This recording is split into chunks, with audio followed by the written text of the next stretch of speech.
ಗೃಹಲಕ್ಷ್ಮಿ ಯೋಜನೆಯ ಮತ್ತೊಂದು ಅಪ್ಡೇಟ್ಗೆ ಎಲ್ಲರಿಗೂ ಸ್ವಾಗತ. ನಾನು ನಿಮ್ಮ ಪ್ರೀತಿಯ ಶಿವು. ಇವತ್ತಿನ ಒಂದು ವಿಡಿಯೋದಲ್ಲಿ ಗೃಹಲಕ್ಷ್ಮಿ ಯೋಜನೆಯ 31ನೇ ಕಂತಿನ ಹಣಕ್ಕೆ ಸಂಬಂಧಪಟ್ಟಂತೆ ಈಗ ಒಂದು ಭರ್ಜರಿ ಗುಡ್ ನ್ಯೂಸ್ ಆದರೆ ಬಂದಿದೆ. ಸೊ ಬನ್ನಿ ಅದರ ಬಗ್ಗೆ ನಾವು ಈ ವಿಡಿಯೋದಲ್ಲಿ ಮಾಹಿತಿಯನ್ನಾದರೆ ತಿಳ್ಕೊತಾ ಹೋಗೋಣ. ಸೊ ವಿಡಿಯೋವನ್ನು ಸ್ಟಾರ್ಟ್ ಮಾಡ್ತೇನೆ. ಅದಕ್ಕಿಂತ ಮೊದಲು ನೀವಿನ್ನೂ ನಮ್ಮ ಚಾನೆಲ್ಗೆ ಸಬ್ಸ್ಕ್ರೈಬ್ ಮಾಡದೇ ಇದ್ದರೆ ಈ ಕೂಡಲೇ ಚಾನೆಲ್ಗೆ ಸಬ್ಸ್ಕ್ರೈಬ್ ಮಾಡ್ಕೊಳ್ಳಿ ಮತ್ತು ಲೈಕ್ ಮಾಡಿ. ಈಗ ನಾವು ಮಾಹಿತಿಯನ್ನು ತಿಳ್ಕೊತಾ ಹೋಗೋಣ.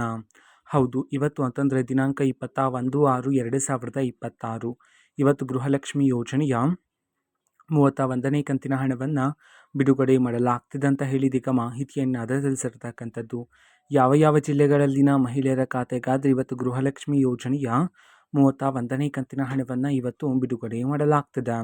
ಈ ಒಂದು ಮಾಹಿತಿಯನ್ನು ನಾವು ತಿಳ್ಕೊಳೋದಾದರೆ, ಸೊ ಇವತ್ತು ಕರ್ನಾಟಕದಲ್ಲಿರ್ತಕ್ಕಂತಹ 31 ಜಿಲ್ಲೆಗಳಲ್ಲಿನ ಮಹಿಳೆಯರಲ್ಲಿ ಇವತ್ತು ಕೆಲವರ ಮಹಿಳೆಯರ ಖಾತೆಗಾದರೆ ಇವತ್ತು ಗೃಹಲಕ್ಷ್ಮಿ ಯೋಜನೆಯ 31ನೇ ಕಂತಿನ ಹಣವನ್ನು ಬಿಡುಗಡೆ ಮಾಡಲಾಗ್ತಿದೆ ಅಂತ ಹೇಳಿ ಇದೀಗ ಮಾಹಿತಿಯನ್ನಾದರೆ ತಿಳಿಸಿರ್ತಕ್ಕಂಥದ್ದು.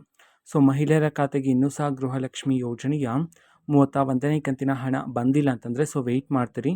ಪ್ರತಿದಿನ ಆದರೆ ಗೃಹಲಕ್ಷ್ಮಿ ಯೋಜನೆಯ ಹಣವನ್ನು ಬಿಡುಗಡೆ ಮಾಡಲಾಗ್ತದೆ. ಅತಿ ಶೀಘ್ರದಲ್ಲಿನೇ ನಿಮ್ಮ ಖಾತೆಗೂ ಸಹ ಸರ್ಕಾರದ ಕಡೆಯಿಂದ ಗೃಹಲಕ್ಷ್ಮಿ ಯೋಜನೆಯ 31ನೇ ಕಂತಿನ ಹಣವನ್ನು ಸಹ ಬಿಡುಗಡೆ ಮಾಡ್ತಾರೆ. ಸೊ ವೆಯ್ಟ್ ಮಾಡ್ತೀರಿ. ಓಕೆನಾ. ಸೊ ಇದು ಇವತ್ತಿನ ಒಂದು ವಿಡಿಯೋ. ಇದೇ ರೀತಿ ಇನ್ನು ಹಲವಾರು ಯೋಜನೆಗಳಿಗೆ ಸಂಬಂಧಪಟ್ಟಂತೆ ಮಾಹಿತಿ ಬಂದ ನಂತರ ಆದಷ್ಟು ಬೇಗ ನಾನು ನಿಮಗೆ ಇನ್ಫಾರ್ಮೇಷನನ್ನು ತಿಳಿಸ್ತೇನೆ. ಅದಕ್ಕೋಸ್ಕರ ಆ ಚಾನಲ್ಗೆ ಸಬ್ಸ್ಕ್ರೈಬ್ ಮಾಡ್ಕೊಳ್ಳಿ ಮತ್ತು ಮಾಹಿತಿ ಇಷ್ಟ ಆಗಿದ್ರೆ ನಿಮ್ಮ ಫ್ರೆಂಡ್ಸ್ ಆ್ಯಂಡ್ ಫ್ಯಾಮಿಲಿ ಮೆಂಬರ್ಸ್ಗೂ ಸಹ ವಿಡಿಯೋವನ್ನು ಶೇರ್ ಮಾಡಿ, ಜೊತೆಗೆ ಚಾನಲ್ಗೆ ಸಬ್ಸ್ಕ್ರೈಬ್ ಮಾಡಿಕೊಂಡು ಸಪೋರ್ಟ್ ಮಾಡಿ. So thank you, bye.